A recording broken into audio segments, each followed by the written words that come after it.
Keni fluska në këmbë, jashtë t'i trajtoni në kushte shtëpie pa shpenzuar.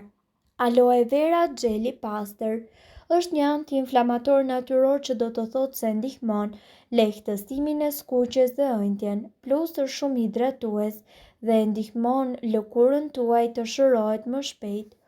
Uthulla e mollës ka veti antibakteriale, kështu që ndihmon në parandalimin e infeksionit në flusk. Lagni një copë pambuku me uthull dhe butësisht vendoseni rreth zonës së fluskës. Pas të dhëmbësh, reagon shumë shpejt dhe nxjerr dhimbjen jashtë.